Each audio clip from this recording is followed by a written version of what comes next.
Yon, for today's video, mga lodi, nandito na naman tayo sa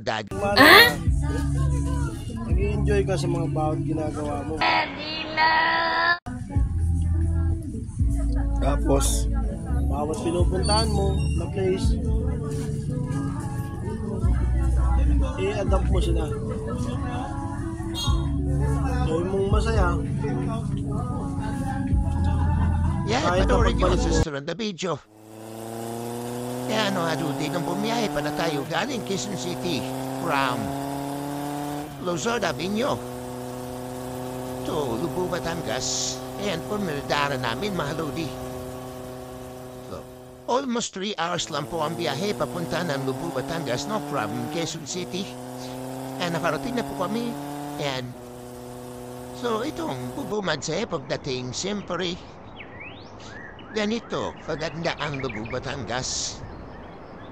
Saan sa Lubu, Batangas? Abangan nyo sa dulo, no? Tapusin mo ninyong video na to. Makita nyo kung saan sa Batangas. Ito pala yung pinuntahan namin is beach camping. No. And pura motor lang po kami. Dalawang motor lang po. And po, ganda po araw, no?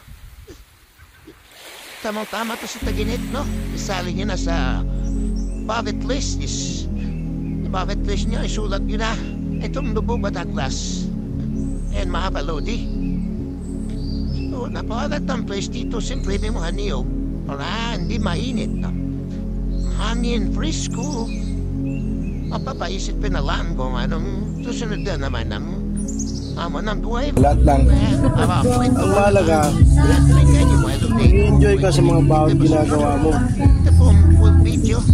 Tapos, bawat pinupuntahan mo na place,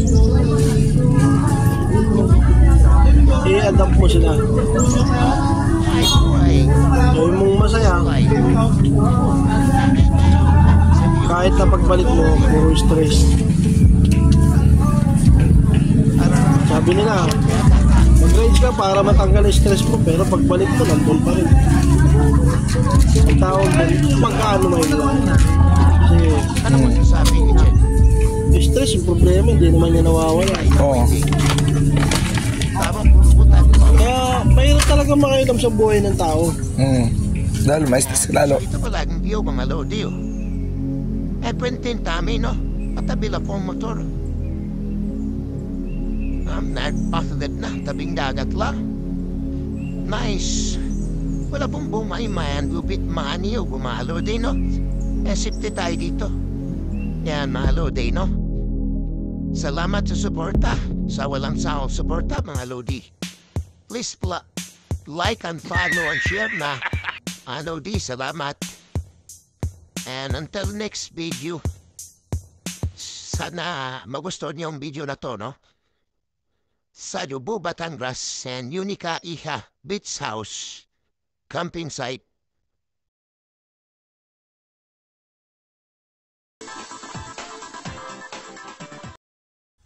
Until next video, mga lodi.